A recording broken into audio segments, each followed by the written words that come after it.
Colleagues, welcome back from lunch. I would like to begin this afternoon's session by providing a brief overview of the committee and subcommittee activities completed since our last session in Montreal and give you a look ahead at what we have planned for the rest of the year.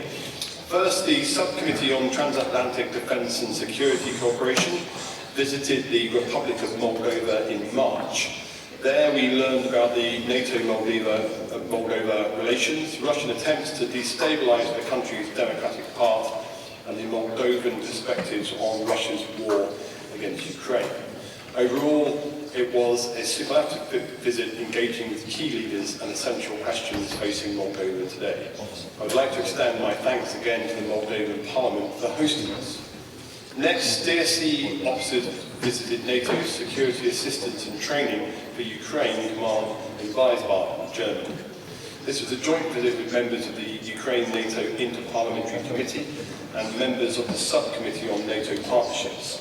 Members had an informative visit to the new NATO command and learned from their Ukrainian colleagues about the current state of Russia's war. Looking forward, we have several interesting visits on the calendar for the remainder of 2025. In late June, the Subcommittee on Future Security and Defence Capabilities will visit Denmark, the Faroe Islands and Iceland. Alongside the Subcommittee on Transatlantic Relations, members of the DSCFC will learn about Danish, Croatian, Icelandic foreign and defence priorities in the High North and their cooperation with NATO. They will also learn about Russian activity in the region and Chinese efforts to make inroads there. In late August, probably the last week of August, the DSC will return to the United States and travel to Hawaii and San Diego. Members there will visit US naval facilities and learn more about the US approach to Indo-Pacific security. In November, the Subcommittee on Future Security and Defence is planning to visit Bahrain.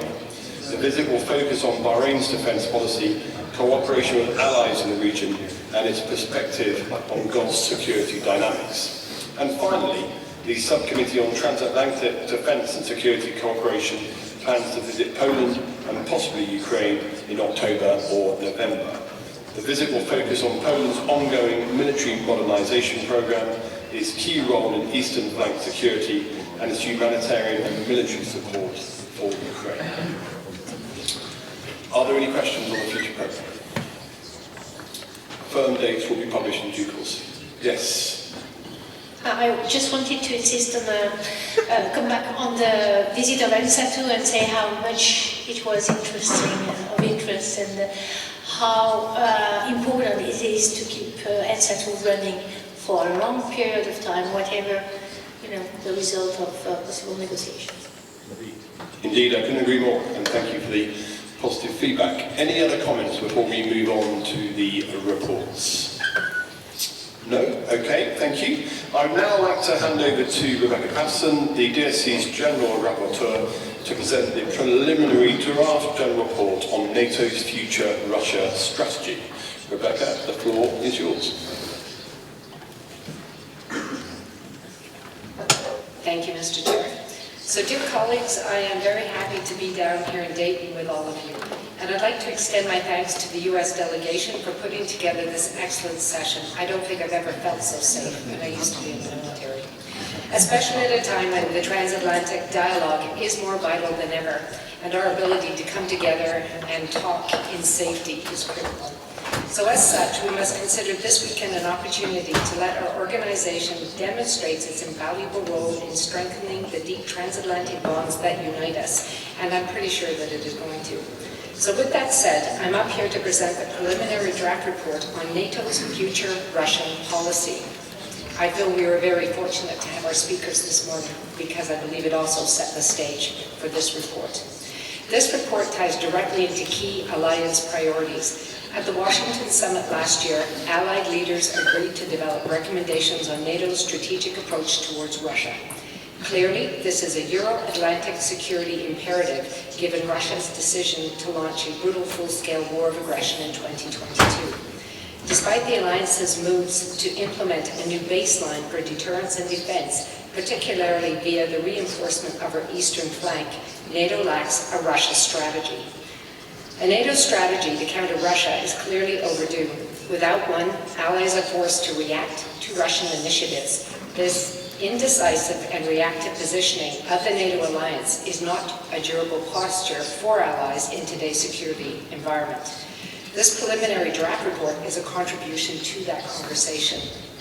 The aim of this report is not to prescribe specific actions for NATO, but to lay out a range of strong policy options and approaches that allies must consider as we shape our collective approach towards Russia. Putin's reckless and belligerent foreign policy forced NATO-Russia relations to the lowest point in decades. His full-scale invasion of Ukraine and the brutality that has followed have fundamentally changed NATO's policy. In the 2022 strategic concept, Allied leaders stated that the Russian Federation poses, and I quote, the most significant and direct threat to Allied security and to peace and stability in the Euro-Atlantic area, unquote. This report looks at how we arrived here, how a relationship that once seemed to be promising has deteriorated to such an extent. The NATO-Russia Founding Act, signed in 1997, was meant to serve as a basis for a new era of cooperation. It affirmed our shared commitment to build a stable, peaceful, and undivided Europe, whole and free to the benefit of all of its peoples, and in cooperation in areas like conflict prevention, peacekeeping, arms control, non-proliferation, and counterterrorism. It established a new joint council, later the NATO-Russia Council, structured engagement. It also recognized the essential role of the NATO Parliamentary Assembly in building ties and encouraging deeper dialogue between the Russian Parliament and NATO PA. In a gesture of goodwill, NATO agreed to defend its new allies in Central and Eastern Europe through reinforcement rather than by permanently stationed troops east of the alliance's former Cold War lines. Allies also pledged not to deploy or store nuclear weapons on the territory of new members. These pledges, on our side, have been upheld until this day. For a time, NATO-Russia relations were on a positive trajectory. The US and Russia signed arms control agreements. NATO and Russia cooperated on peacekeeping in the Western Balkans, and we established better communications between Brussels and Moscow. But things began to unravel after the turn of the new millennium. Russia took a hard line against the US invasion of Iraq, criticizing NATO enlargement and accused NATO of orchestrating color revolutions in Georgia, Ukraine, and Kazakhstan. At the 2007 Munich Security Conference, Putin called for a multipolar global security order with a bigger role for Russia. And a year later, he launched an illegal invasion and occupation of Georgia. While the US has managed to keep some arms control dialogue alive and achieved the New START Treaty in 2010, cooperation elsewhere stalled. Russia and NATO allies sharply disagreed over Libya and Syria, and the NATO-Russia Council did little to mend the growing chasm between the two. In 2014, any lingering spirit of partnership evaporated when Russia annexed Crimea and intervened in eastern Ukraine. By then, Putin was fully subscribed to an anti-Western worldview, and NATO responded by strengthening its deterrence and defense posture. This adaptation continued after Russia's full-scale invasion 8 years later. This report outlines NATO's responses to that aggression. Since 2022, NATO has refocused on defense and deterrence as a primary means of addressing the Russian threat. The alliance has adopted a new force model, created new battle groups along the eastern flank, and reinforced existing ones. NATO also approved a suite of new regional and domain-specific defense plans. Most importantly, the alliance has significantly increased defense spending and united behind Ukraine's fight for freedom, providing it with unprecedented military and political support. Meanwhile, Russia has intensified hybrid threats against NATO allies. We have seen sabotage, espionage, and assassinations across Europe. Russia has dismantled the remaining arms control frameworks in Europe, frozen New START, the last remaining treaty between itself and the US on strategic arms, and, most dangerously, it has escalated nuclear threats and blackmail. So where does the alliance go from here? It's clear the NATO-Russia Founding Act is no longer viable. Russia's aggressive foreign policy makes meaningful partnership impossible. This report outlines two broad areas NATO and its allies must focus on as we adjust to this new, more dangerous reality. First is further strengthening NATO defense and deterrence. Russia has suffered significant losses in manpower and equipment over the past 3 years, but its war machine is as powerful as ever. And there are three ways allies can reinforce our deterrence and defense. First, by continuing to build on NATO's forward presence in the Baltics and Eastern Europe. This is already in motion. My country, Canada, will station up to 2,200 troops in Latvia by 2026. Our ally, Germany, will station 5,000 in Lithuania by the year after. Allies must now decide, are these forces a tripwire, or should they be capable of denying Russian advances altogether? If this goal is to repel, rather than expel, a Russian invasion, then there needs to be investments in critical capabilities, namely air defenses, heavy armor, and long-range fire, as well as find ways and means to significantly increase station forces along the eastern flank and build the facilities capable of handling the surge of forces required should a contingency break out. Second, improving Allied defense and deterrence means scaling up military, economic, and industrial capacity. This is, above all, a matter of resources. 2% is now a minimum and not a goal, and there is a need to move much higher, and yes, Canada understands and is doing this. At the Hague Summit, leaders should discuss what level of investment is needed to ensure we meet the challenges in our environment. These discussions about spending must go hand in hand with efforts to boost defense production and ensuring the manpower to support NATO's evolving posture.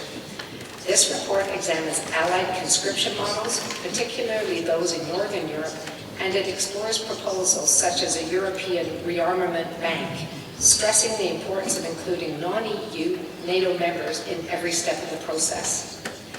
Third, there is a need to look beyond NATO's own borders to ensure mutual deterrence and defense. NATO allies must maintain strong bilateral and multilateral support for Ukraine. The stronger Ukraine's position at the negotiating table, the better for the eventual settlement terms will be. The alliance must also confront Russia's malign influence beyond the Euro-Atlantic area. From a southern perspective, this can be done through deeper cooperation with partners like the African Union and Arab League, and by engaging both like-minded partners and vulnerable states alike. As a Canadian, I would add that while NATO often views its security in the Euro-Atlantic terms, we should also cast our eyes north. The Arctic and the northwestern flank, if you would, truly unites Europe and North America. The northwestern flank, encompassing the Arctic Ocean and the Bering and North Seas, is another front which the alliance must defend against Russia. While my comments so far are focused on deterrence and defense, this report also explores limited areas for engagement with Russia. And yes, I know this is a difficult conversation, but it must be had. Yes, there should be consideration of formally discarding the Founding Act, but other aspects, like the 3 nuclear no's, meaning, as the Founding Act states, NATO allies, quote, have no intention, no plan, and no reason to deploy nuclear weapons on the territory of new members, nor any need to change any aspect of NATO's nuclear posture or nuclear policy, and do not foresee any future need to do so, unquote. A substantially revised NATO-Russia Council could also be preserved, and I stress the word could. Ultimately, other forms for dialogue could be explored. This would not be about rebuilding a partnership. It would be about avoiding escalation and sending a clear signal. NATO does not seek direct conflict. Nowhere is engagement more critical than in arms control.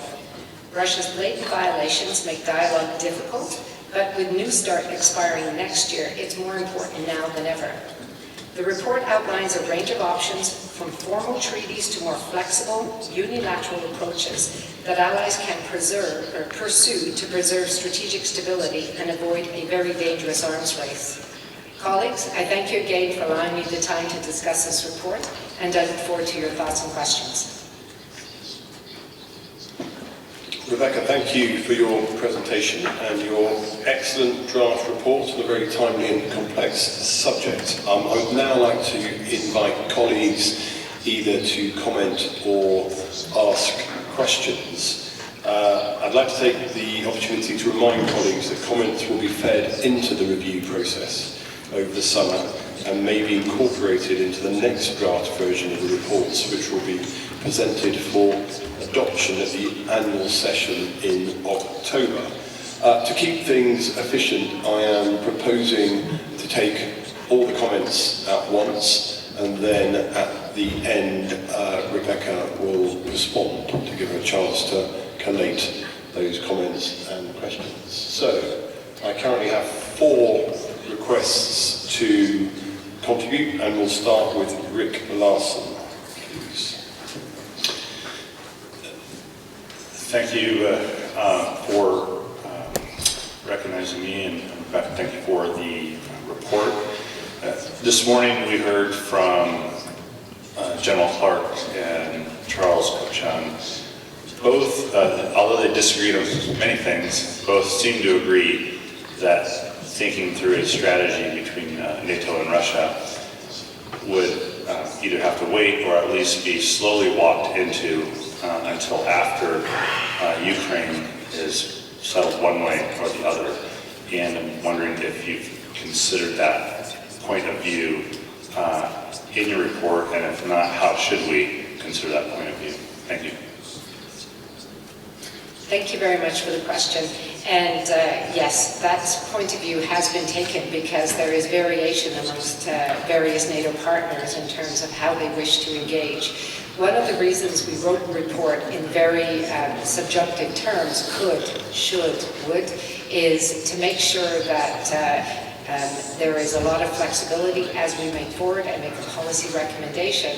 But secondly, I can certainly speak from a Canadian perspective, as we will not be engaging until Ukraine, we have at least a ceasefire and some formation of peace. And so we will absolutely be looking at the comments we've received today and adjusting the report more if it is not clear enough in how it is written. Thank you.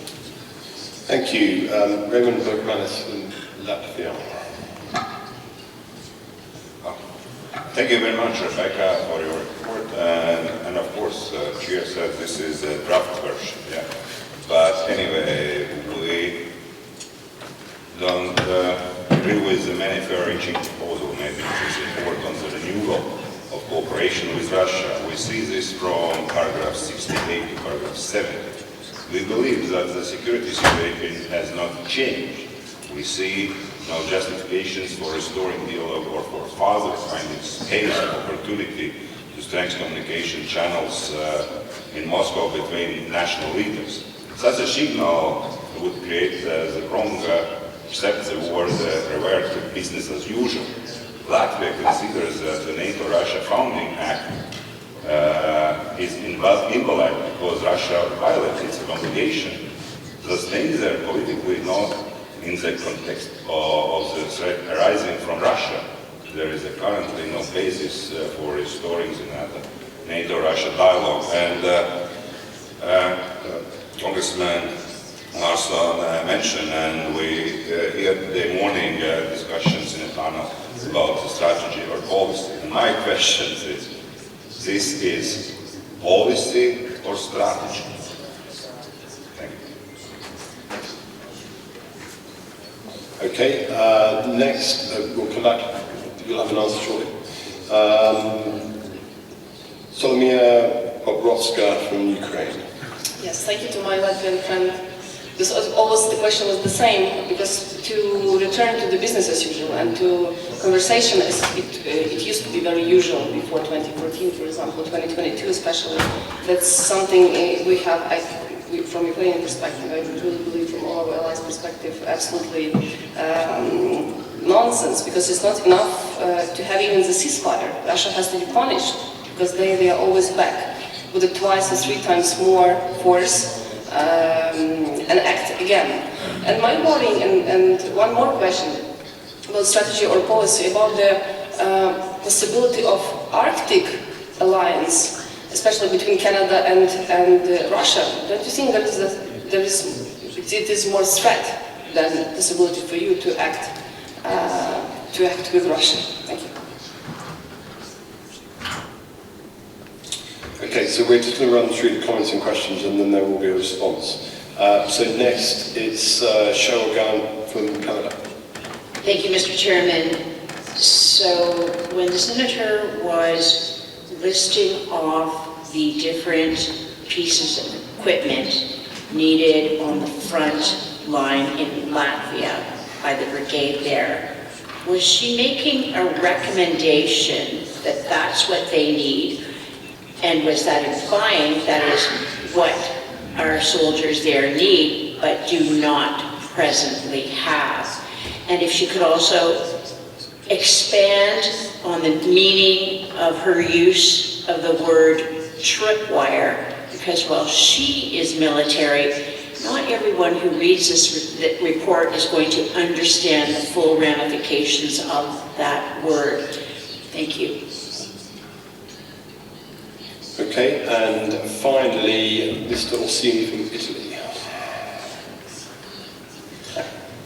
I will speak in Italian, so you must use your headphones. Or you can speak Italian.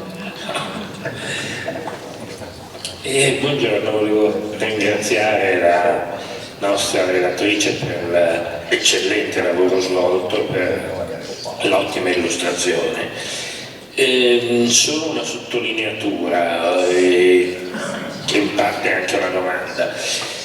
Molto opportuno il riferimento che ha fatto nell'ultima parte della sua relazione al tema dell'Artico. L'Artico sta diventando sempre più un luogo strategico per effetto dei cambiamenti climatici e di altre questioni ben note, e sempre più è necessario, essendo venuta meno quella eccezione artica che nei decenni aveva tenuto fuori quell'area dalla competizione globale, oggi è uno dei fronti di confronto evidente e potenzialmente drammatico fra la Russia e la Cina da un lato, perché anche la Cina sta interessandosi molto all'Artico, e il mondo libero, il nostro mondo libero.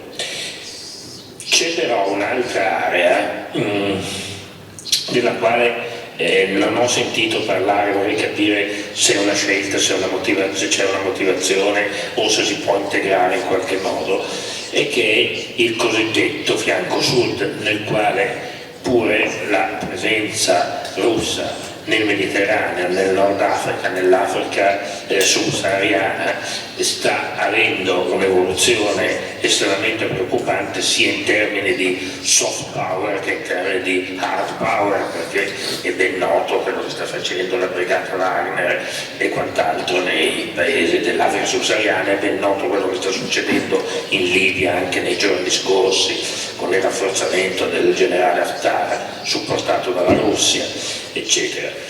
Mi domando se in questa visione complessiva, che è molto completa e molto buona secondo me, non andrebbe forse in qualche modo trattata un pochino di più anche questo aspetto, o se è una scelta, se c'è un motivo per questo. Grazie.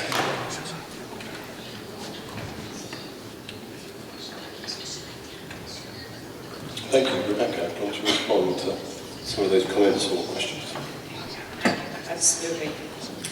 So to start with our questions, bear with me, I'm just going to go back and read the notes. As I was listening, Ethan was very kind and wrote questions down for me. If I was just to start the response to all these questions, of course the thing that we're looking for is a just and durable peace, and yes, it says that in the report, but what does that mean exactly? So as I look at questions concerning, is this a strategy or is this a policy? Please remember that this report is meant to be a positional recommendation about trying to get to this just and durable peace. It doesn't say right now this dialogue needs to start. It's trying to position us so we are thinking down this path after a just and durable peace has been established. Sorry to my Ukrainian colleagues here if I keep repeating the same thing, but it hits me in the heart. The recommendation in the paper, again, I'll go back to the point that it uses a lot of indirect language, does not lay out a timeline. It's to help shape thinking as we move forward, whether it is a policy or a strategy.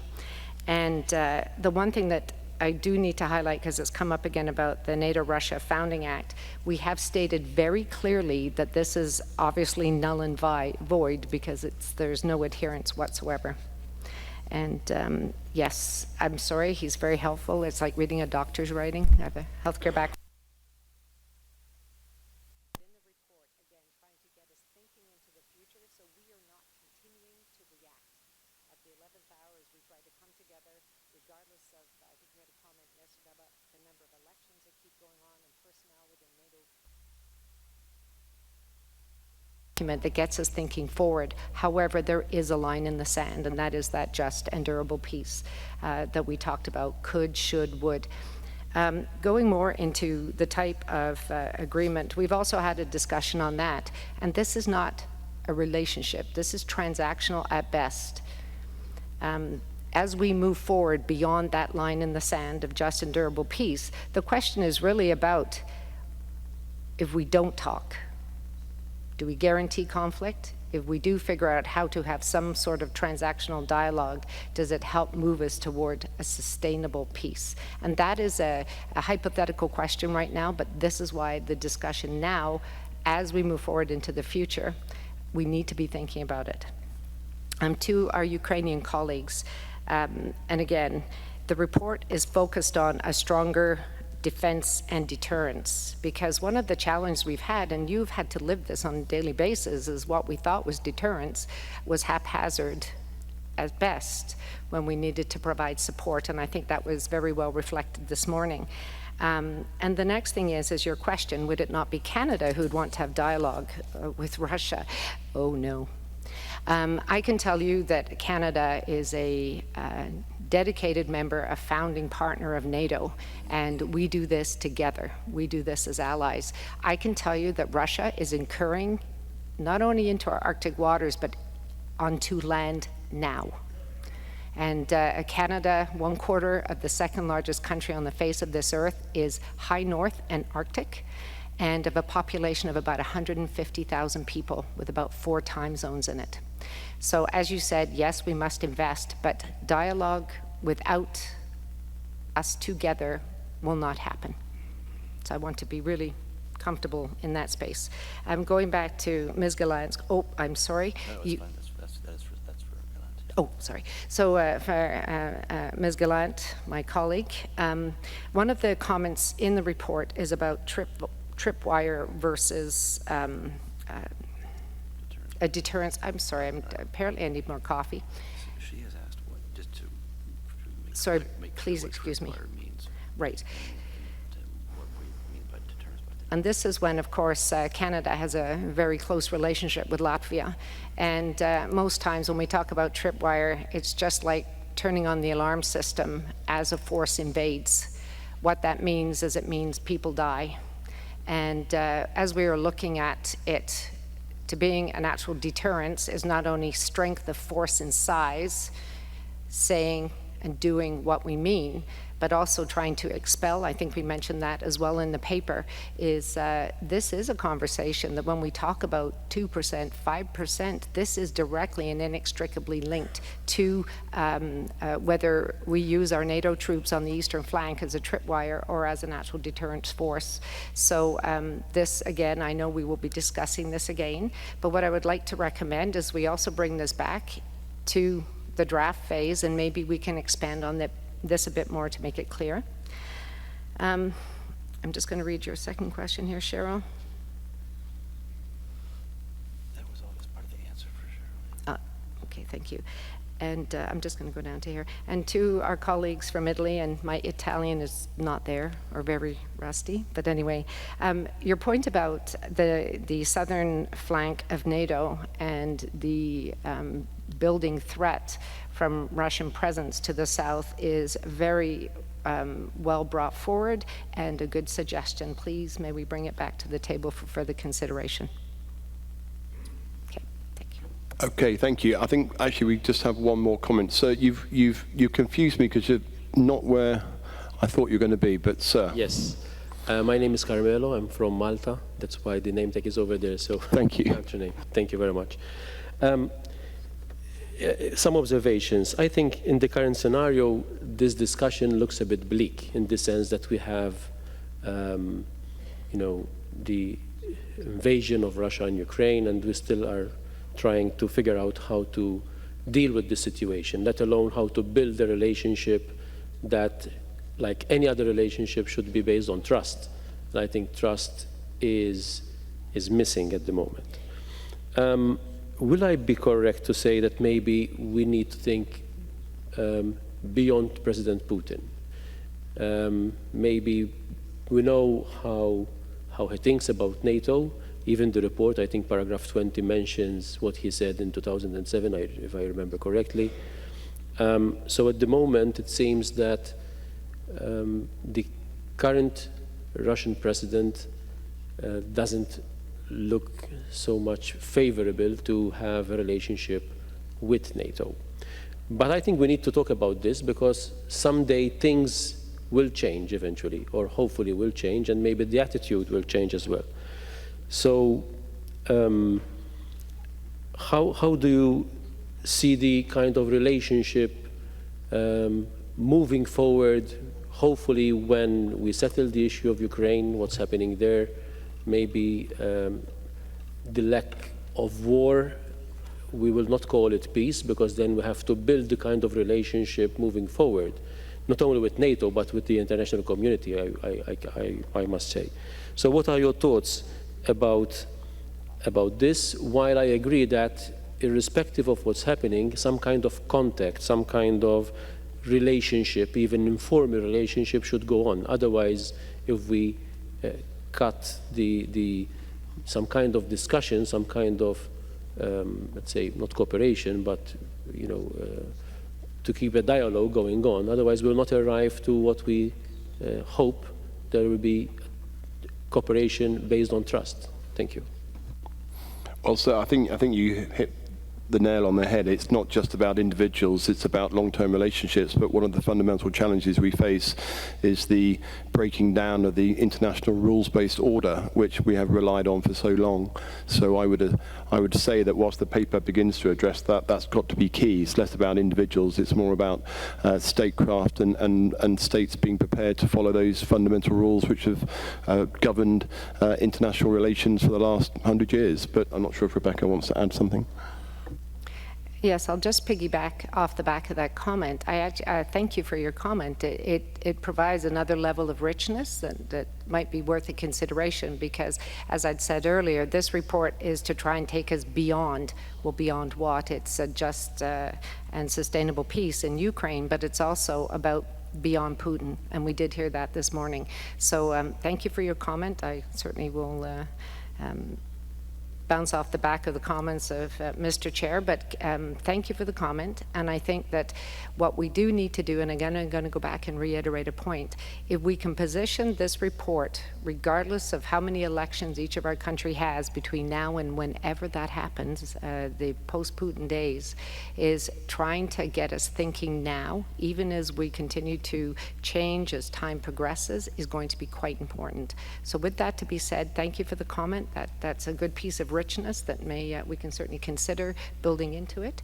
And yeah, it's going to be a different year next year, I think. Thank you. Okay, thank you very much. If there's no further questions, we will draw the first report to a close, and those comments, as have been said, will be incorporated, and we'll look again at this. Right, we have one more question. Yes, just no problem, but it'd be useful if you can, at the start of the process, identify you want to ask a question. Yes, sorry, because I missed part of the report, but I thank you very much for this report. It makes us thinking about the long future, but my question is about the possible scenarios. If we look beyond just and durable peace and Putin, I expect that Ukraine could be part of the European Union. And this changes completely, you know, the idea that we can have. So maybe if the question can be raised in the report that, yeah, that Ukraine could be part of the European Union at the time we consider the evolution of the relationship. Merci bien pour le commentaire. Et certainement. Thank you so much for your comment. I think it's a good idea to include a paragraph just specifically on Ukraine. What those scenarios might be will be very beneficial.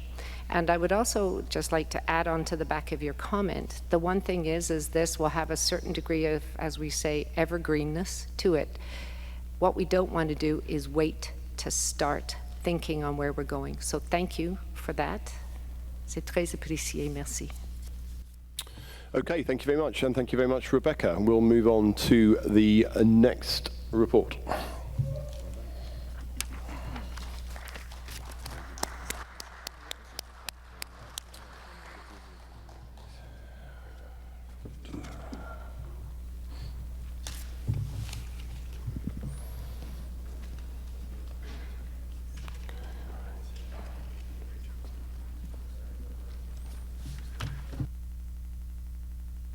Okay, so we'll move on. I now invite my colleague Rick Larson, rapporteur of the subcommittee on the Transatlantic Defence and Security Cooperation, to present his draft report on Russia's axis of enablement in its war on Ukraine.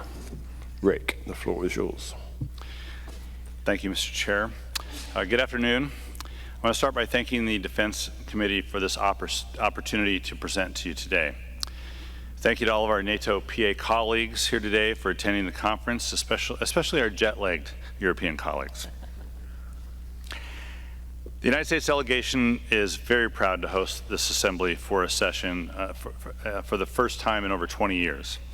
I want to thank my colleague and my friend, Congressman Mike Turner, and his team for making this session a reality. And it is great to be in Mike's district and hometown. Today I'll present the preliminary draft report of the Subcommittee on Transatlantic Defense and Security on Russia's access of enablement in its war on Ukraine. Russia's full-scale invasion of Ukraine is well into its fourth year.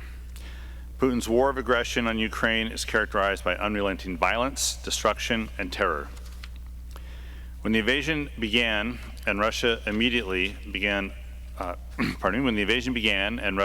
came under successive layers of punishing sanctions, the international community wondered how long Russia, already struggling economically, could sustain such a costly military intervention over the long haul. The Kremlin has found ways to circumvent the sanctions and create new avenues for export and trade, and as a result, keep revenues flowing. In parallel, Moscow has dramatically expanded domestic defense industrial production and reoriented its entire economy around its war effort. For Moscow, Putin's war of aggression in Ukraine means Russia is all in on the gamble to use force to take Ukraine, and by doing so, force irreversible change to the post-World War II international system that has brought peace, prosperity, and stability to Europe. As this report makes clear, however, Russia owes much of its survival by the fourth year of this grinding war of attrition to its axis of enablers. The report highlights in particular how four authoritarian actors, China, Iran, North Korea, and Belarus, have stepped in to ease Russia's economic and political isolation and prop up its armed forces as they pursue their full-scale invasion of Ukraine. Every single Russian airstrike today against Ukrainian frontline forces and the civilian populations behind them is enabled by North Korean missiles and artillery ammunition, Iranian drones, and Chinese microtechnology.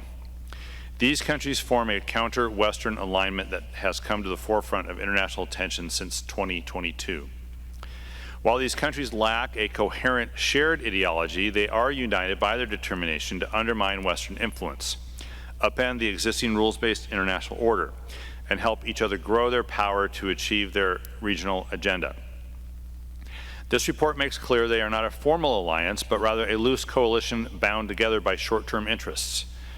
In 2022, all 4 of these states found something to gain by backing the Kremlin and its brutal war against Ukraine. China's support has been vital for Russia. Allied leaders have rightly called the PRC the, quote, decisive enabler, unquote, of Russia's war.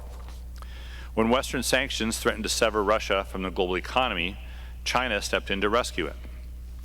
It has since become Russia's largest supplier of dual-use goods, which include everything from microelectronics to machine tools, both of which have proven vital to sustaining Russian defense industrial production.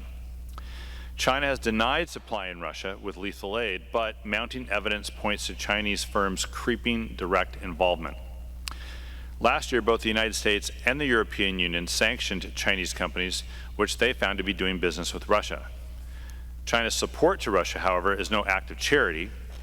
In return, it has benefited from discounted Russian energy and advanced military technology and know-how. Iran has stepped in to lend Russia a hand with its full-scale invasion.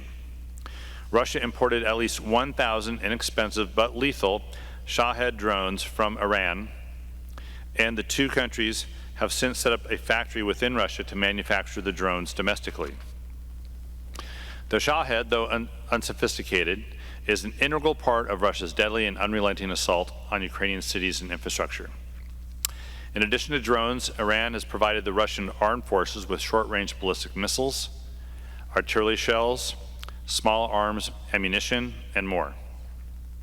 In exchange, Tehran has asked for advanced weapons platforms like fighter aircraft and technical assistance with its space and air and missile defense programs, all of which will help enhance its military standing in the Gulf region. North Korea, like Iran, has backed Russia's war to strengthen its position on the Korean Peninsula. Pyongyang supplies Moscow with millions of artillery shells and rockets and hundreds of short-range ballistic missiles. In addition, the deployment of over 10,000 soldiers to Russia who fought directly alongside Russian armed forces in the campaign to expel Ukrainian forces from Russia's Kursk region. North Korea's support has not been without its costs. Thousands of North Korean soldiers have been wounded or killed. But for a regime like that in Pyongyang, it is a small price to pay for gaining valuable battlefield experience for its troops and an arena to test its new weapon systems. North Korea has also benefited from Russian military technology and its unwavering support at the UN. Thanks to its Security Council vetoes, Russia has undercut international sanctions on North Korea and given Pyongyang more room to maneuver to expand its weapons programs. Finally, there's Belarus, the most closely aligned with Russia of all its enablers. Russia launched the initial phases of its full-scale invasion from Belarusian territory. Belarusian President Lukashenko has provided Putin with tens of thousands of tons of ammunition and military equipment, and Belarus now hosts Russian nuclear weapons on its soil and is complicit in Russia's nuclear threats. While we have to be clear-eyed about the risks posed by these authoritarian actors, we have to recognize their limitations. As the report argues, the ties linking Moscow and its enablers are transactional and motivated by short-term interests rather than enduring values. As such, they are unlikely to continue at such a level if and when Russia is delivered a decisive defeat in Ukraine. And this is where we, the most successful alliance with over 75 years of history, differ from Russia and its collection of rogue enablers. We are more than capable of pushing back against this concerted challenge, and we will overcome it if we work together. And to this end, this report recommends the following. First, we must increase military and political support to Ukraine as a just and lasting peace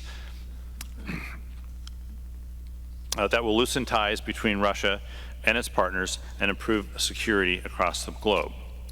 Second, we must raise the 2% of GDP defense spending target to higher levels of investment and improve our collective defense industrial capacity.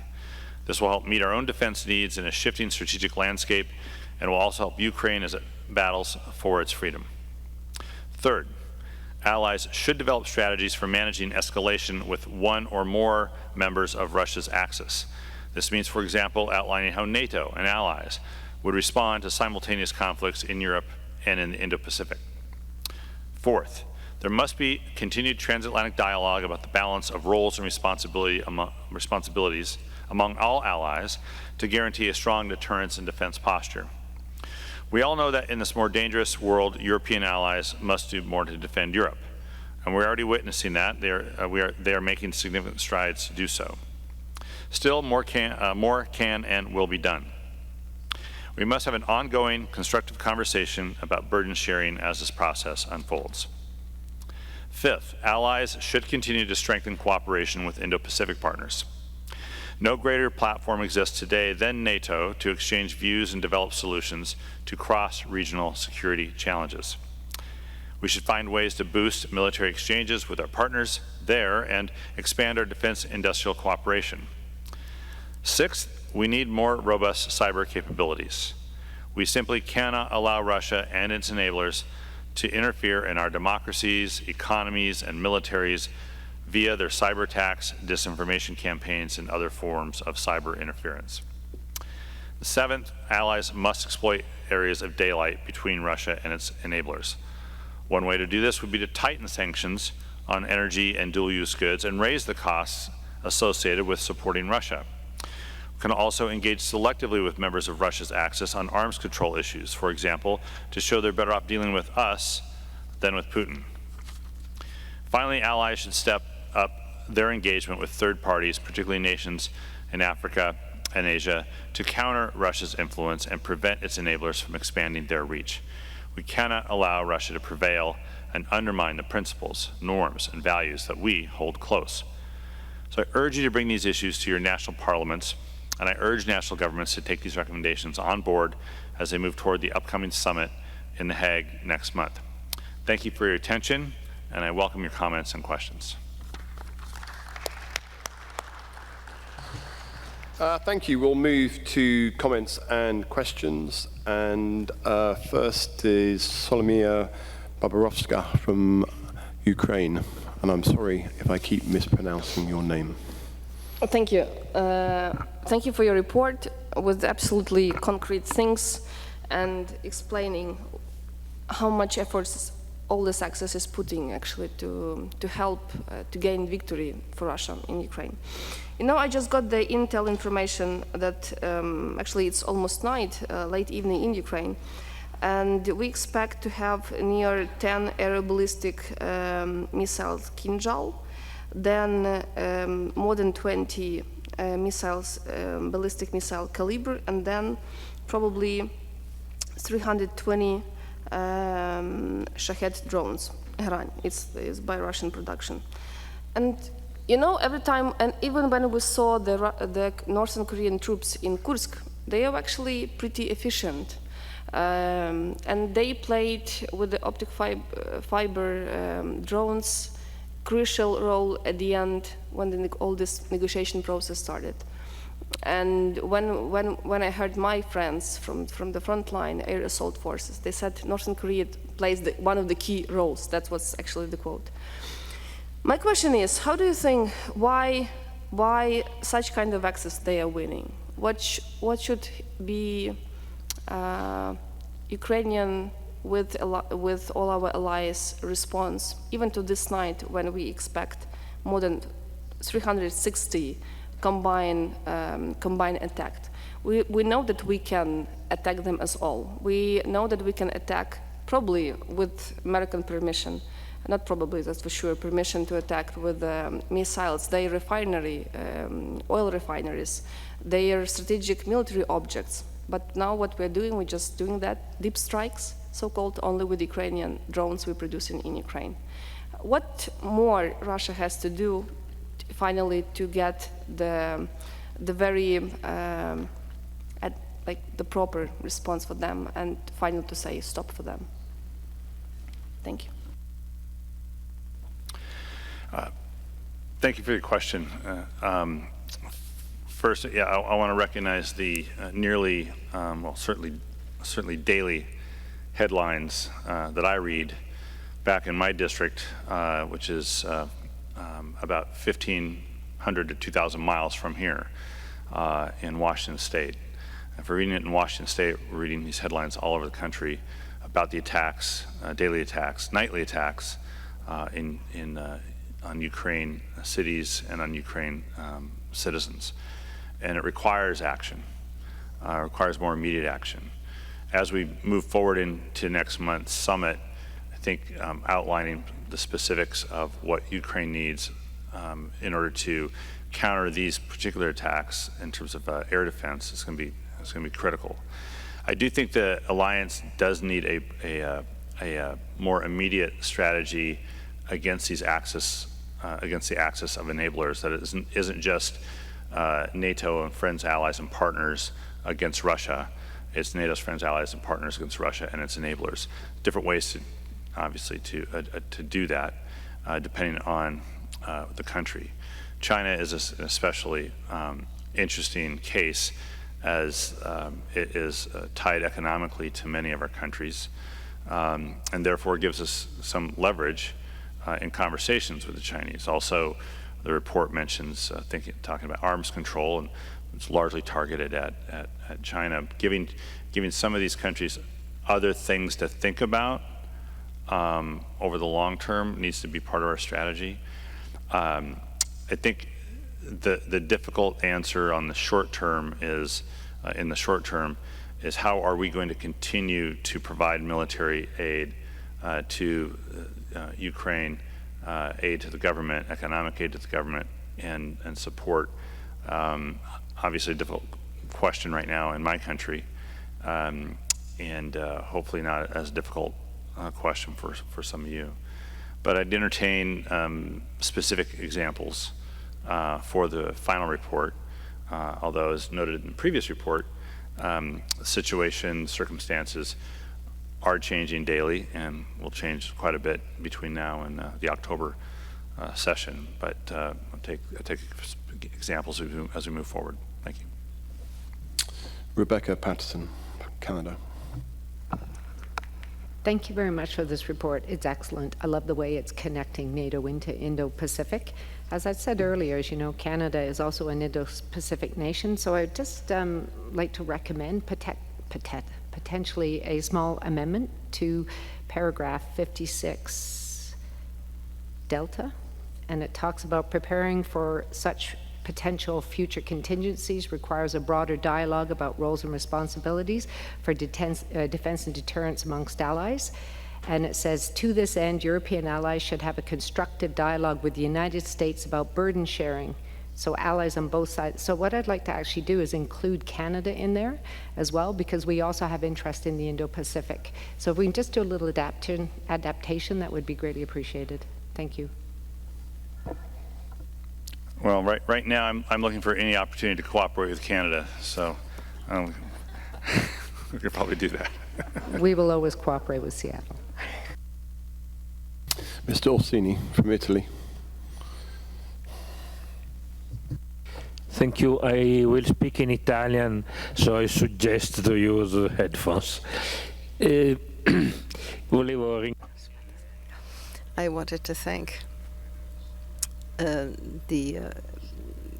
Larsen for his excellent presentation and excellent work that he has done, and I would like to thank him again for the wonderful visit that he organized in past months to Seattle in the state of Washington and in Alaska. This was a fascinating experience. Considering the report, it seems perfect. I would like also whether it might not be worth it to refer to those states, which I will not mention, but they're known states that were part of the Soviet Union, which somehow contribute still to help Russia, allowing and favoring the sale through allowing materials to go through their countries, energy products and so on, which allow Russia to finance its war efforts. I'd like to suggest that might be worth mentioning. Thank you. Yeah, thank you very much for that helpful suggestion. I think it's a good suggestion. and we'll find a place to incorporate that. And you and Jesse and others who visit my district are welcome back anytime. Great. Nobody else has indicated that they wish to ask a question at the back, sir. Thank you very much, Mr. Chair. Jan Paternotte from the Netherlands. I'd like to thank Congressman Larsen for his excellent report. Some would call it a big and beautiful report. And I think he's right to underline the importance of continued support for Ukraine. Now, of course, there is a debate about the NATO spending pledge, and military support for Ukraine does not count towards that pledge. So many countries have to make a very difficult trade-off. I was wondering if you could reflect on that, and maybe also reflect on the idea that we see popping up in some countries to either have a separate spending pledge for military support for Ukraine, or to have support for Ukraine count as a contribution towards the NATO spending pledge. Thank you. Certainly not, I don't think it's part of this report, but I haven't really, I don't have a comment. Most members of Congress will make a comment whether or not they know something. I'm going to try not to comment on that particular question because I haven't thought through that. I do think we should expect that conversation to happen at the Hague Summit, whether or not the Ukraine military aid towards Ukraine counts towards the proposed capability investment targets, whether it counts or not. But I haven't really myself thought through that, and I don't know what the U.S. position is at this point going into that. Thanks. Okay, thank you very much. Rick, thank you very much indeed.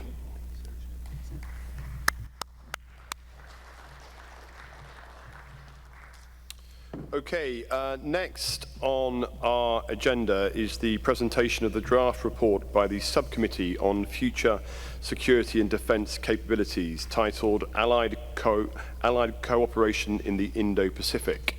Unfortunately, our colleague Spiridon Krakis, the subcommittee's rapporteur, is unable to join us here today. So because you haven't heard enough from me and my voice, I'm going to present the report on his behalf. So if you bear with me 1 second.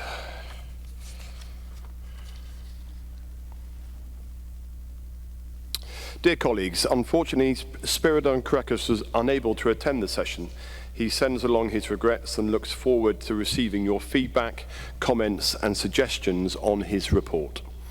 He also wished to note he was pleased to learn that Dr. Finkelstein would be available to present to the delegation a better view of the evolution and complexities of the Asia-Pacific security, particularly the China challenge facing allies today, the implications of which, as Spiridon's report makes clear, are having a significant impact on the size and scope of allied cooperation with their Indo-Pacific partners today. So with this being said, I will now proceed to present the subcommittee's report for you today. Colleagues, developments in the Indo-Pacific are reshaping the global strategic environment. Russia's full-scale invasion of Ukraine and its ever closer alignment with China and North Korea have driven NATO and allies to strengthen cooperation with like-minded partners in the region. NATO is not a global alliance, but recent years have revealed the increasingly intertwined nature of Euro-Atlantic and Indo-Pacific security. NATO cooperation with the Indo-Pacific Four, which include Australia, Japan, New Zealand and South Korea, began in the context of counter-terrorism cooperation after the 9/11 attacks. In 2012 and 2013, allies signed formal partnership agreements, and cooperation has since expanded to cover other security challenges. The initial driver of closer security consultation between allies and the IP4 was North Korea's dangerous escalation of its missile and nuclear testing. In 2016, North Korea began to ramp up its weapons testing and nuclear saber rattling, with Pyongyang making threatening statements about how their ballistic missile systems could target the United States and its allies. In response, the United States, South Korea, and Japan stepped up sanctions and joint deterrent efforts. NATO allies consulted IP4 partners more frequently, and they jointly condemned North Korea for its weapons program. As a result, NATO, dedicated in purpose and mission to Euro-Atlantic security, became a successful convening forum for the consultation of security challenges in Indo-Pacific security. China's rise and the place China should have on allies' agenda has also driven closer cooperation with the Indo-Pacific partners. Prior to 2022, allies expressed concern about Beijing's rapid military modernization, aggressive posturing in the South China Sea, manipulative trade practices, and cyber attacks against NATO members. This committee reported on and followed all these issues closely and sent a delegation to Beijing and Shanghai in 2019. But China's support for Russia's full-scale invasion drove a significant shift in Allied perceptions of Beijing. In 2022, allies for the first time invited IP4 leaders to their summit in Madrid. There, they adopted a new strategic concept with sharper language on China than ever before, stating that China's stated ambitions and coercive policies challenge Allied interests, security, and values. Allies leaders also condemned China for its deepening strategic relationship with Russia. Since then, that strategic no-limits relationship between Moscow and Beijing has only expanded in scope. China threw Russia an economic lifeline after sanctions cut it off from the international economy. It purchased discounted Russian energy and exported the dual-use goods necessary for manufacturing weapons and military equipment. Allies have labeled China the decisive enabler of Russia's war, but North Korea's support has been no less brazen or reckless. North Korea has sent millions of artillery shells and hundreds of short-range ballistic missiles, and last year it even deployed 10,000 troops to Russia to help push back Ukraine's incursion in the Kursk Oblast. In return, Russia is reportedly supplying North Korea with advanced military technology, a move which has emboldened Pyongyang and increased tensions on the Korean peninsula. Russia's war against Ukraine and its reverberations across the Euro-Atlantic and Indo-Pacific have forged solidarity and unity of purpose between NATO allies and our IP4 partners. Our Indo-Pacific partners recognize that cooperation with NATO and steadfast support for Ukraine are key to upholding the international laws and norms that we share. They also recognize that opposing Russia's war of aggression has an important deterrent effect against China and North Korea, two actors who seek to overturn the status quo in the Indo-Pacific. We all recognize that the outbreak of conflict in the Indo-Pacific would have devastating consequences that ripple far beyond the region, especially for our highly interconnected economies. Colleagues, in the past decade, NATO has become the premier platform for consultation on Euro-Atlantic and Indo-Pacific security. This is in line with our recognition that security in these two regions is linked and that there is a concerted authoritarian effort to undermine the standing international order. Considering this report recommends the following. First, European NATO allies must bolster defense and deterrence. We, on the other side of the Atlantic, must prepare for scenarios in which the US may be required to rebalance its forces towards the Indo-Pacific. This means investing in our European defense industries and expanding production. Second, and in line with the above, allies must continue to work to break down the barriers to defense industrial cooperation between our countries and boost cooperation with IP4 partners. Allies should pursue bilateral arms and defense industrial agreements with the IP4 that will enhance interoperability and expand joint production. Third, European NATO allies should strengthen their postures in the Indo-Pacific as a deterrent to China and North Korea. Some allies, namely France and the United Kingdom, have significant military ties to the region. These ties should be expanded, and other allies should follow through maritime patrols and participation in regional exercises. Fourth, European NATO allies should have an honest and mutually beneficial dialogue with the United States about burden sharing. This is essential if allies are to address the complexities of the authoritarian challenge facing them today and in the future. Fifth, allies and IP4 partners should find common strategic communication strategies to counter false Chinese and North Korean narratives. These narratives, which label NATO as the reason for international conflicts, seek to obscure these countries' destabilizing and escalatory actions. Sixth, the EU must be a part of the NATO IP4 cooperation. NATO, the EU and the IP4 together are well positioned to address challenges to international norms and law, including freedoms of navigation and securing maritime trade routes. Seventh, allies must continue to diversify supply chains in critical technologies like 5G and raw materials. This will help sustain the alliance's technological leadership and enhance our overall security.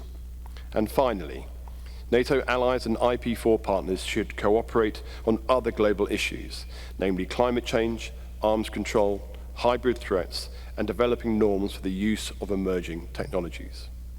Colleagues, the Indo-Pacific is not a distant concern. It is a vital space in which the future of international norms, democracy, and global stability is being contested. Thank you for your time, and I welcome your comments and questions. Colleagues, what we will do now is I will open the floor for any comments on the report. Because the author is not here, I won't be able to respond to questions. He can't respond to questions. But since this is a draft stage of the report, if anybody has any comments which they would like to include in this report, which we can report back, then of course that will be the case for the subsequent presentation of the report later this year. Right, please, France. Oh, thank you very much. Yes, my comment would be that, in fact, when we are talking in the report to extend the military presence of the alliance in Indo-Pacific, maybe to get a bit more accurate and not mention obligatory that it should happen under NATO, but it could be multinational coalition or bilateral, whatever. We still think that the priority is the security of the transatlantic security, and that it's more than, NATO presence in the Indo-Pacific area. Yeah, I think that's perfectly reasonable. I think at the end it says allies rather than NATO, but nonetheless the point is well made, and I think it needs to be broadened, so we will report that back and reflect it in the next iteration. Canada, somebody from, sorry, I haven't got the magic list in front of me, so catch my eye, please. Hello, thank you for reading that great report. Just want to make a similar comment to what Rebecca made in the last report. Canada also has a very strong Indo-Pacific strategy, and I know that in Section 62, you've listed a number of our other European NATO allies who have strong Indo-Pacific strategies, like Germany, the Netherlands, a number of other people. So if we could also include Canada, that would be really great. And I think we have a suggestion about what to add. So we'll just send that in to Ethan. Thanks. Serbia.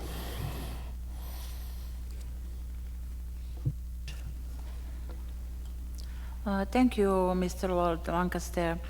I would like to tell you something about the paragraph 8. It is very important for Serbia and our delegation because in that paragraph you mention KFOR like a NATO primary out of area operation today in the Kosovo force, which continues to contribute to maintain a safe and secure environment in Kosovo and freedom of movements for all. In some way, it's true, and we appreciate for the KFOR mission, but on southern province of Serbia, Kosovo and Metohija, We have very difficult situation because of the Kurdish terror and permanent presence and constant use of heavy arm, mono-ethnic Albanian police like their armed forces on northern Kosovo.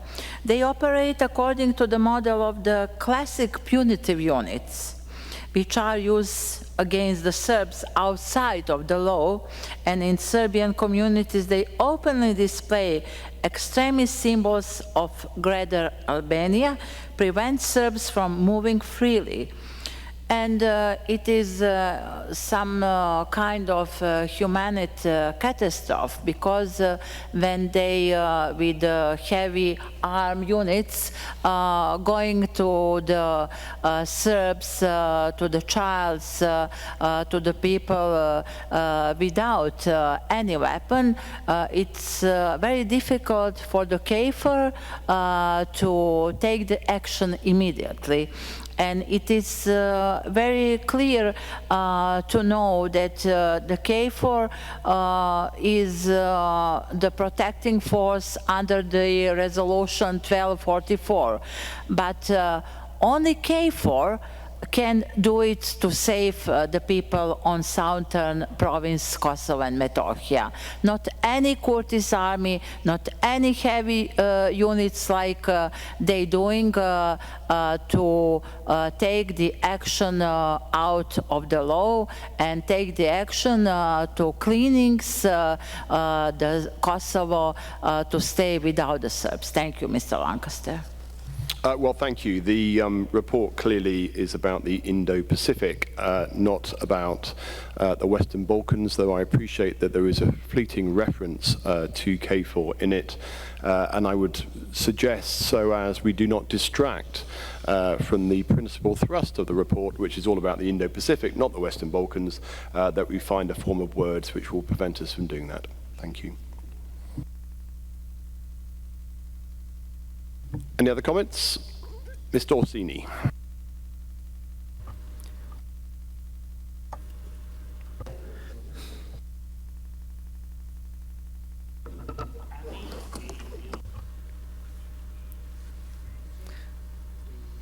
Unless I have, perhaps I have read too superficially this excellent and comprehensive report. However, I have a remark considering paragraph 59, in which you say something which is clear to everyone. In other words, a possible Chinese aggression on Taiwan would force the United States to make different strategic choices in the Indo-Pacific area, and this would increase the burden on Europe when it comes to deterring Russia in Europe. This is a remark that I fully agree on, fully agree with. However, it seems that this is the only point in the report where the Taiwan issue is mentioned. However, I think that this report should focus more on Taiwan, because if China carries out an attack on Taiwan, if China tries to change the status quo on the Strait of Taiwan by force, well, to us, this is as unacceptable as the invasion of Ukraine in defense of Russian interests.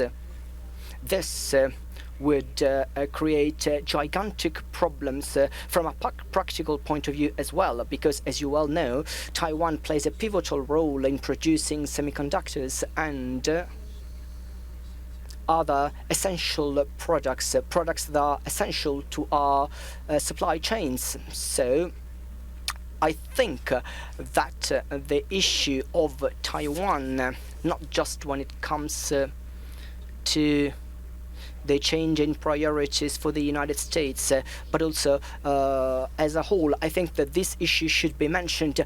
I mean, perhaps we should add 2 or 3 lines or sentences, not more.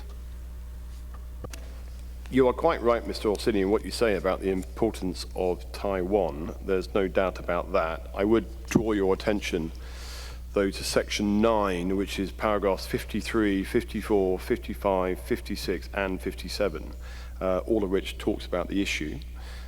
If you still feel, having perhaps reviewed those paragraphs, that you would like even more put in, then I'm sure if you could perhaps indicate that after this meeting, we can review it. But there is a substantial chunk on Taiwan as it stands. But thank you for your feedback. Rebecca Patterson from Canada. Thank you. This is another really great report, and so thank you for that. And I'd like to just follow up on my French colleague's comment about how we look at NATO and IP4. I'm wondering if when I read it again after the commentary, it looks like we're in the lead within the Indo-Pacific. And while we certainly have certain NATO members who would be, I'm wondering if we don't need to have language that kind of clearly states that IP4, and we're in a supporting role, not necessarily the United States. I just think we may, if we word it differently, it may get rid of some of the concerns about, you know, what's NATO doing in the Indo-Pacific. But I can follow up with you, Ethan, on what I'm referring to. Thank you for the comment. I'm very grateful. And we will do just that. Any other comments? If not, we will draw the third report to an end, and we will move. Oh, I get a clap. Thank you very much. It's nice to be appreciated. Trust me, after a long day. Although you'll appreciate me when we finish early, I think. So we'll move on to our final report of the day, which is from our colleague Ihor Cherniev, who will present this year's UNIC preliminary draft report. He is... And it's not for questions, it's just for... Okay. Huh? Okay, we'll just give him a moment, and he's on his way.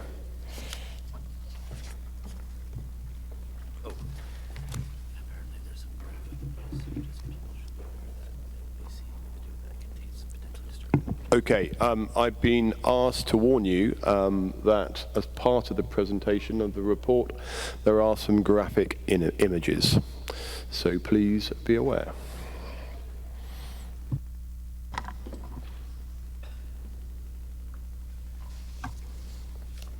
Sir, when you're ready. Well, thank you for this opportunity. Let's start from the video. We have a video before my presentation.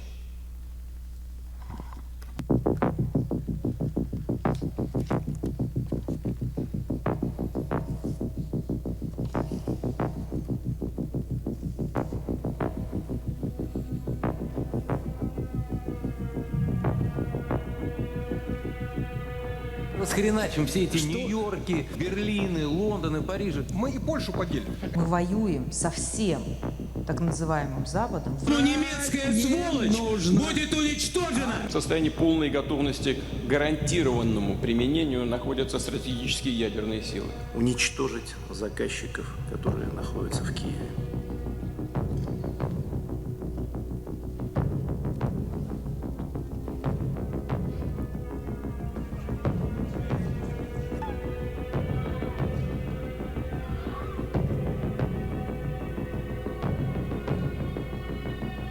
У нас ракеты и бомбы мы получили от России. Бомба в 3 раза мощнее, чем Хиросима и Нагасаки.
Distinguished colleagues, dear friends,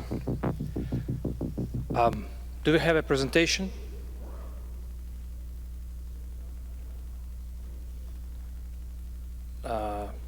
Previous slide, please.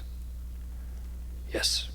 First of all, I want to honor the memory of our colleague and my friend, former president of the NATO PA, Jerry Connolly. He was honest, principled, always ready to help. He was a true statesman of whom the US and the NATO Parliamentary Assembly can be proud. He did a lot for Ukraine, and we are incredibly grateful for it. Thank you, Jerry. My sincere condolences to his family and friends. Dear friends, thank you for the opportunity to speak to you and provide up-to-date information on the military situation in Ukraine and the state of reforms. To date, unfortunately, we don't see Putin's readiness for peace. Last night, Russia again launched one of the largest strikes on Kyiv in the entire war. This happened just as you and I were in the theater yesterday. A total of 250 strike drones and 14 ballistic missiles were launched. We have already had 15 casualties. The intensity of these attacks is increasing. All data indicates that the Kremlin is preparing for a long time, for a long war. Military production in Russia continues to increase. Militaristic hysteria is heating up. The number of shelling and assault operations by the Russians is increasing. Threats are increasingly being made by the Kremlin not only against Ukraine but also against Europe, which the Russian leadership accuses of Nazism. Let me remind that it was precisely such narratives regarding Ukraine that precedes the Russian war aggression against our country. Ukraine has repeatedly proven recently that it seeks peace and is ready for negotiations. But we have no illusions. It is impossible to come to agreement with Putin. He is not interested in pieces of Ukrainian territory. He, together with those countries that stand behind him, is trying to destroy the world order, redivide Europe, and restore the spheres of influence of the former USSR. Russia's armed aggression against Ukraine has rendered international systems of strategic stability, European security, control over armaments, and activities of troops null and void, which has produced security vacuum.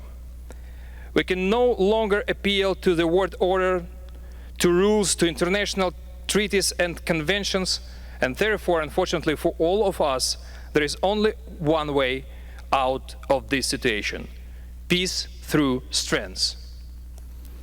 It is strength that will determine the winners and creators of the future new world order, and these winners must be us. But we must also be aware of the challenges that await us on this path: information and psychological operations, intelligence and subversive activities, cyber attacks, sabotage, and other forms of Russian hybrid aggression against the West will increase. Putin's regime is actively capitalizing on its nuclear threats towards Ukraine and the international community, with the armed forces of the Russian Federation having deployed a mid-range ballistic missile to attack Ukraine. Belarusian leader Alexander Lukashenko confirmed that several dozen Russian nuclear warheads are now stationed in his country, covered by a bilateral mutual defense pact signed in January 2025.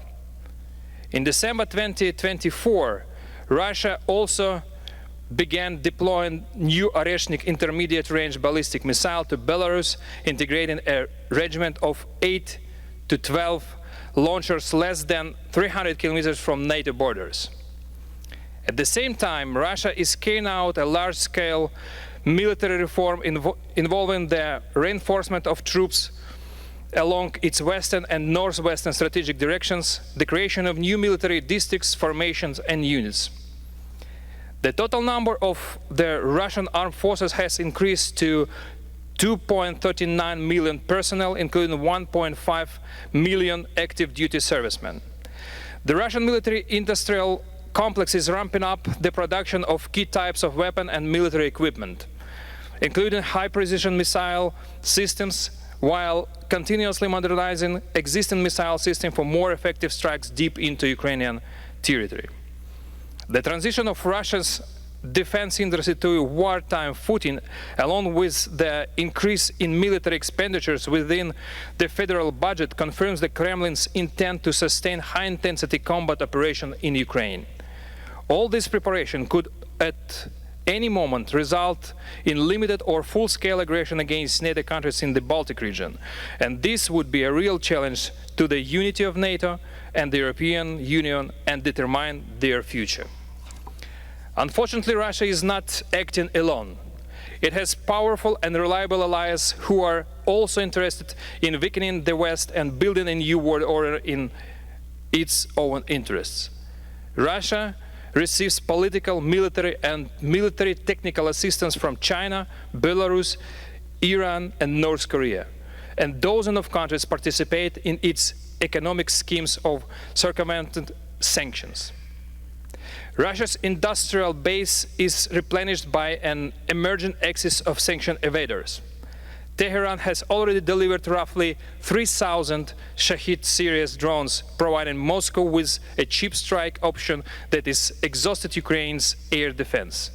Millions of 152 mm and 122 mm artillery shells have been transferred by North Korea, helping Russia have a fourfold advantage in shells on the battlefield. Russia's allies demonstrate high discipline, responsibility, and unwavering fulfillment of their obligation as they understand the stakes in this geopolitical game. And we would very much like our partners to have a similar awareness. After all, so far, unfortunately, we are lagging behind the united bloc of countries that opposes us all. Either we win or they win us. There is no third option. Ukraine's role in achieving our common victory is crucial. We continue to restrain the Russian offensive and inflict significant losses on the enemy in manpower, equipment, and military infrastructure. In most sections of the front, we have established so-called kill zone with a depth of 10-15 kilometers with the help of drones, where our fighters destroy any enemy forces, including enemy manpower and equipment. We continue to improve our weapons, increasing the production of not only drones but also artillery, missiles, ammunition, armed vehicles. Our weak point remains first of all air defense, artillery, ammunition, and spare parts for Western military equipment. But we hope for the help of our partners in this. Our defense industrial base is growing rapidly and already has more than 800 enterprises with about 300,000 employees.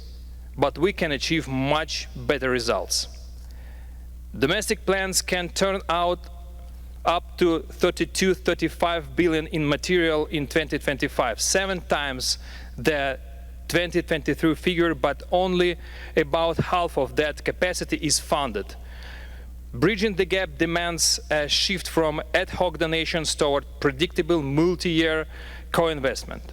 Therefore, we call on Western countries to invest more actively in the Ukrainian military-industrial complex, which will be able to quickly, cheaply, and qualitatively produce a sufficient amount of weapons and ammunition for our own needs and for the defense needs of NATO countries. We see that the process has already begun on the part of our partners, and they are increasingly starting to invest in Ukrainian defense production. Thank you for this. But if we want to become strong, we need to do it faster and in larger volumes. At the same time, Ukraine not only been successfully resisting Russia for the 11th year, but also fulfills its obligation towards implementing the reforms necessary for NATO membership. We have done a huge amount of work. All our state institutions are working purposefully and accelerated on the implementation of NATO's initial requirements for interoperability. You can see more information about the progress of reforms in our report, but I would like to highlight some of them separately. In particular, Ukraine's defense acquisition architecture first split into the Defense Procurement Agency for lethal items and the state operator for non-lethal acquisition was modernized in September 2024 when the Ministry of Defense shifted to a NATO-style planning, programming, budgeting and execution cycle and placed both bodies under newly independent supervisory boards to lock in transparency and civilian control through 2035. Cyber resilience also was advanced with the adoption in March 2025 of law which creates an incident response hierarchy for critical infrastructure and mandates NATO-compatible encryption for classified traffic. A public anti-corruption council was created under the Ministry of Defense through an all-Ukrainian vote, which is an element of the system and guarantees openness, transparency, accountability to society. Parliament authorized a 3-year expansion of National Anti-Corruption Bureau of Ukraine detective staff from 700 to 1,000 to clear a backlog of high-level graft cases. The National Agency on Corruption Prevention introduced risk-weighted verification. It completed its 7th quarterly review in March 2025 and registered 36.6% of state anti-corruption program actions as fully or partially delivered. And this is only a small part of what we have managed to achieve recently. Dear friends, I want to thank all of you for your support for Ukraine and for the real steps you are taking for our common defense. We are a reliable partner for NATO, which not only protects Europe from Russian aggression, but also fulfills all its obligations. But the challenges facing us have not been seen by the world since World War II, and we will all have to change or we lose. All of us in Europe today understand that it will be extremely difficult for us to defeat Russian military without the help of the United States. But there is a weak point in Russia that we can strike at and force Putin to make peace. It is its economy. Already today, the Russian economy is entering a recession, and it is within our power to accelerate its decline. New sanctions are needed, as many sanctions as possible, but these should not be deterrent sanctions, but victory sanctions. Steps that will destroy the Russian economy and force Putin to throw up the white flag. Therefore, we welcome the bill by Senators Lindsey Graham and Richard Blumenthal. We expect its adoption in the United States, and we would like to see a similar initiative from Europe. Europe, like the United States, is a key market for countries that support Putin, and we must force them to make their choice. We in Ukraine know that you are starting a revival of the defense industry, which is designed for many years, but you don't have years. If Putin plans to attack Europe, then he cannot wait another 2 or 3 years. So we must act immediately, act decisively and harshly for victory. Otherwise, soon you will have to defeat Russia not with sanctions, but with the weapon on your own soil. Therefore, we have 3 steps that we must take together as soon as possible. The first is to accelerate the development and armament of our armies. The second is to provide maximum assistance and investment to the Ukrainian defense complex. Our unused capacities allow us to quickly and cheaply produce weapons not only for our needs but also for the needs of all Europe. In addition, it would be important for our common cause to include Ukraine in the defense procurement partnership under the program Security Action for Europe. The third, as I have already said, is to increase sanctions against Russia. We all must understand that the war will not end on its own, and Putin is clearly shown that he does not want to end. It's not ready to stop. Only pressure, only force and determination can stop war in Ukraine and prevent Russia's aggression against NATO countries. So let us be strong, determined, and worthy of the great mission that history entrusts to us today. Thank you.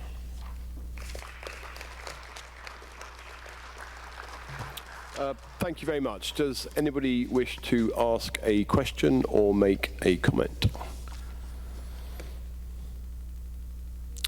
Yes, sir, at the back. Thank you very much, Mr. Chair, and thank you, Mr. Cherniev, for your excellent presentation and I think a message which I would like to underline. Because it's very impressive how Ukraine has built its defense industry over the past 3 years since the start of the full-scale invasion. And your appeal to invest directly into Ukraine's defense industry is, I think, a very good appeal. And I hope more countries will start to do that. My question is about sanctions, because you say it's important to strengthen sanctions on Russia's economy, especially to hurt, of course, Russia's effort to build up its arms industry even further. When you're discussing sanctions, do you mean that we should impose new sanctions or should put more effort into enforcing the sanctions that already exist? Thank you, Jan, for your question. So, what do we have now? We see the problems with the economy in Russian Federation. First, and it's a good sign, they classified information about their statistic about the condition of their economy. Second, they already used their so-called welfare fund to fund in actually military production. Third, unfortunately, they still use the shadow fleet. This is one of the biggest sources for their economy and sources to feed Russian army. So we have to find the solution how to stop, how to use this shadow fleet by Russia. When I was talking about the sanctions, I was talking about new sanctions because there are a lot of space how to move forward with the oil and gas sector, with the metallurgy sector, with the financing sector of Russian Federation. Actually, these sanctions is working, but there's still space for more sanctions and more pressure for Russian economy. Julie from Canada. Thank you, Yehor. That was excellent. My colleague from the Netherlands stole my first question, so I'll ask my second one. So you also talked about needing some additional dollars for your military industrial complex. I think from your chart, it says that you need 15 billion more. I think that's what it says. So I just wanted to be more specific about what is the dollars that you are looking for. And then my last question is, you know, another strategy is there a way, and I don't know if any thought has been given to this, to kind of unlock the partnerships that Russia has, either with China or with Iran or with North Korea. And I don't know if there's some weak spots there that you thought we might be able to also somehow find a way to weaken, so that would also weaken Russia as well. So just wanted to ask those two questions. Thank you. Thank you, Julie. First, about our military industrial complex. So yes, it's unfunded for 45–50%. So it's approximately 15 billions, and we are looking for these funds around the world. And you probably know about Danish model, and your government also announced the financing through this model. Netherlands and other countries already joined to this initiative, and We also use actually interests from the frozen assets for this purpose, and it's about 6 million now for our industrial complex, but it's not enough. Again, we can produce more, and it's, as I said in my report, it's cheaper, faster, and it meets the real combat condition that we have on the battlefield. Second question about the alliance of Russian Federation. We can divide for two groups this alliance. Some of them sent a weapon to Russia. It's and number one, it's North Korea. Then empty places, and then Iran and others. The main problem for us is North Korea, because they already sent millions of the shells, artillery shells, because they sent their troops, and we fought with these troops already in the Kursk region. Another group of countries, it's like a partner countries which still trade with Russia, and this group of countries I think can be sanctioned by the secondary sanctions. It's actually was presented in the initiative in the bill of the two senators Graham and Blumenthal, and I hope that it will be voided, and Europe will also join to these sanctions for those countries who still trade with Russia and give money actually to continue this war for their army purposes. Georgios Alikas from Lithuania. Thank you very much. Thank you for your presentation, and thank you for heroism of your nation, but for you fighting against the Russian aggression. I fully agree with your proposal or conclusion on this presentation, but today we discussed a lot about the defense industry, and one of the proposals was to strengthening fund for you defense in Ukraine. But do you have some ideas about the cooperation between our countries and Ukrainian defense industry, and creating new possibilities to produce what you need in other countries or your partner countries? Thank you very much. Thank you, Jonas. As I mentioned in my presentation, the critical priority that we need to manage to produce in Ukraine is air defense. So we are looking for cooperation not only for air defense, but this is the priority number one, with the companies that can produce air defense systems and air defense missiles. But again, we're open for cooperation and establishing the joint ventures with European companies in Ukraine. And we're ready to share our technologies that we already have, that we developed since the 2022. And we already have successful cases, because we have some joint ventures of the German companies. We have German companies in Ukraine, like Rheinmetall, for example, Quantum System, etc. So we are open for this cooperation, collaboration, and joint ventures. Ramona from Romania. Thank you. Speaking about the sanctions that are considered by some people now as being required, even there are opinions that bone-crunching sanctions would be now recommended. Now, you said earlier that, of course, you expect even tougher sanctions. But in some other opinions, sanctions so far prove to be counterproductive.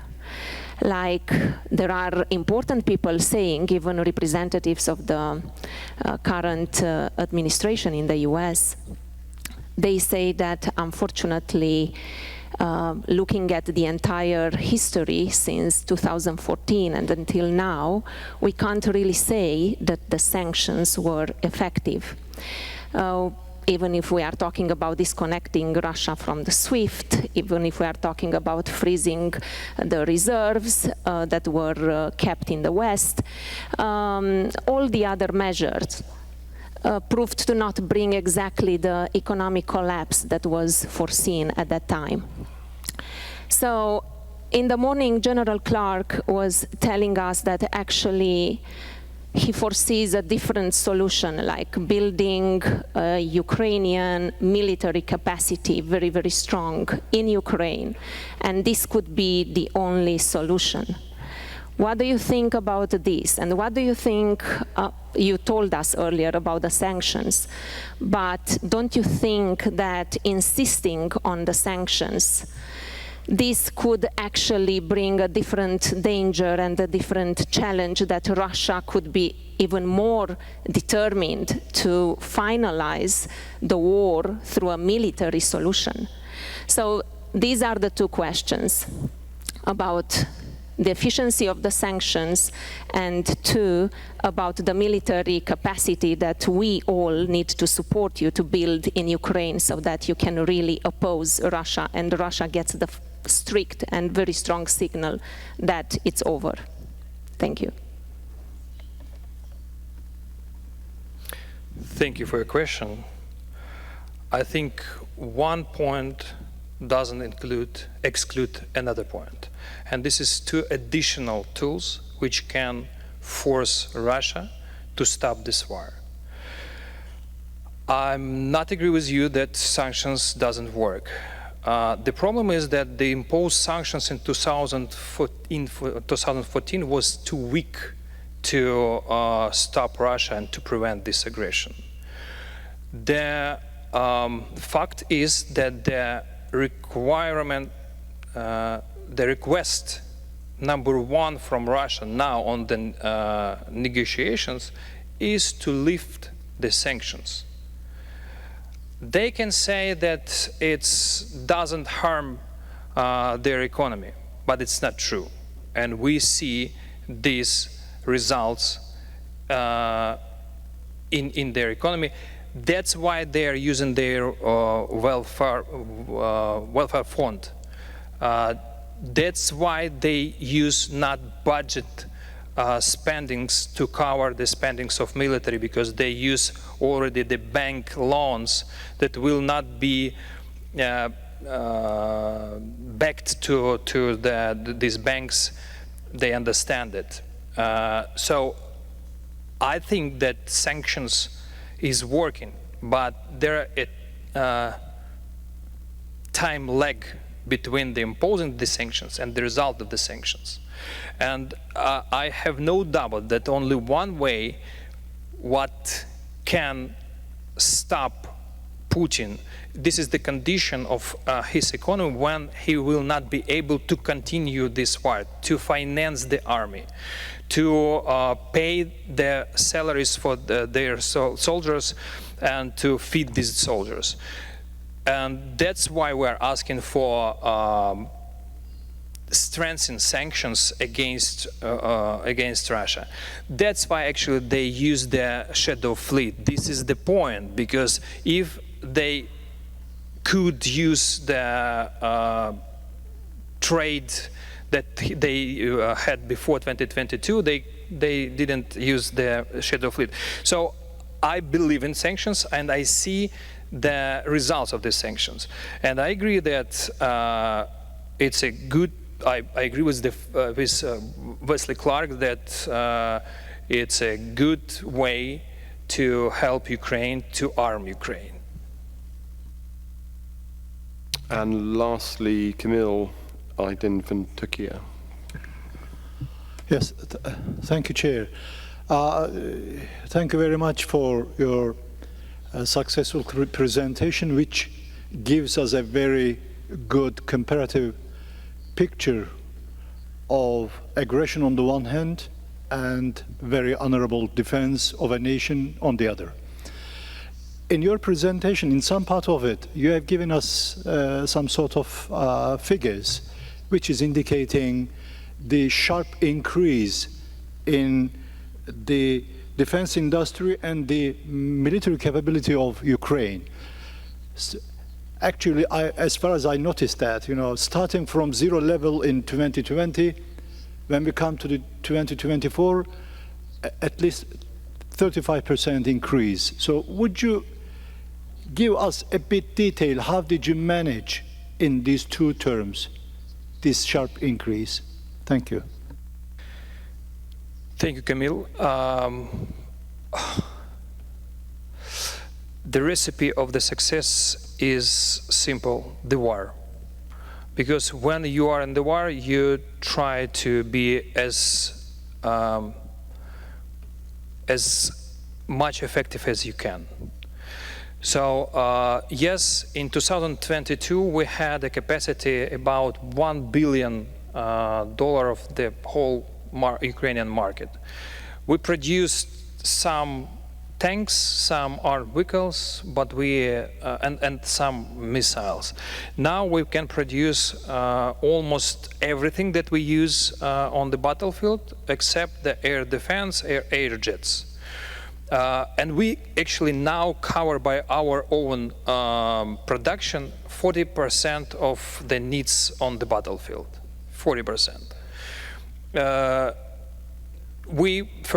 What we did first, we cut all the bureaucracy procedures to short the way from the development of some new weapon to the battlefield for our army. Second, we decreased the taxation. We put zero duties for completion of some kind of weapon when if the companies buy it abroad. And of course, we rebalancing of our budget, because now 60% of our budget, actually this is the 100% of our internal earnings from taxes and duties. It's a budget of MOD. So everything that we have in our country from the taxes and duties, we spend for MOD budget, and this is the 60% of state budget. That's the answer. I was premature. We have one more. Jesse from Netherlands. Thank you. I'll try to keep it short. Thank you, Yair, for your excellent presentation and your report. And you were talking big numbers, 55 billion, what's needed for investment for the defense industry in Ukraine. 15. Well, it's the capacity is to produce 35, but we can fund by ourselves about 20, so we need 15 more. Yeah. Yeah. The reason I understand, but the total is it's 35. That sounds like massive, but it's less than 0.1% of the total GDP of all the NATO countries together. So I would suggest to put this perspective in place, because we're going to talk in The Hague about increasing defense spending and NATO defense spending.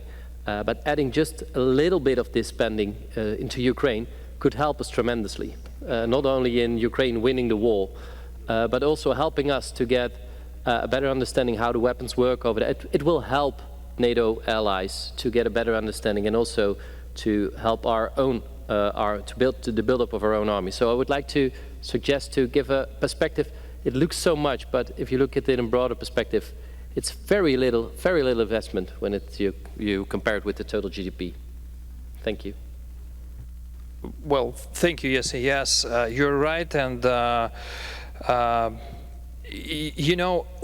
first of all, we are thankful for all European nations, not only European NATO nations and other our partners that provide us with the weapon. But we understand that you also have a limits of the production and of your stocks.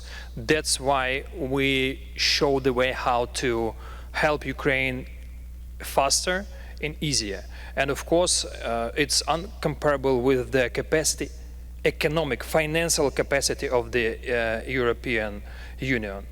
And I'm sure that you can do this. Thank you. Okay, thank you very much indeed for the presentation.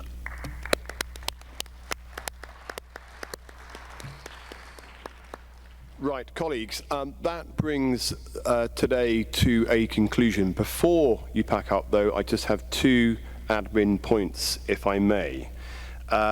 Please note, for those of you who are joining the visit to the Lima tank facility tomorrow, buses will bring delegates from the Ardent and Courtyard hotels to the UD Marriott Hotel at 09:30. And then a separate bus will depart to the facility from the Marriott. So basically you need to get on the bus, if you're not the Marriott, to the Marriott, and we'll all depart together from the Marriott at 9:30. The visit will conclude by 3 p.m. and we'll be back in Dayton by 16:15. And the dress code is business casual, which in Tommy's case normally means a pair of jeans. But no open-toes shoes, Tommy. If you're registered and have any questions, please ask Ethan or Matthew at the back. I'd like to thank all of you for your active and thoughtful participation throughout the day. My sincere thanks as well to our speakers and rapporteurs for their excellent contributions, which made for a great discussion. A special word of thanks as ever goes to our interpreters, who once again did a brilliant job ensuring effective and clear communication across all of our languages. And I'd also like to thank our committee director, Ethan Corbyn, who we all know is the real power behind the throne, our coordinator Matthew Jablonski at the back, having a gossip with Sir Alec, and our researcher Jack on the end, as well as all of our colleagues at the International Secretariat for ensuring that the session went so smoothly. And our next meeting will be in Ljubljana in Slovenia in October, and I hope to see you all there. Thank you.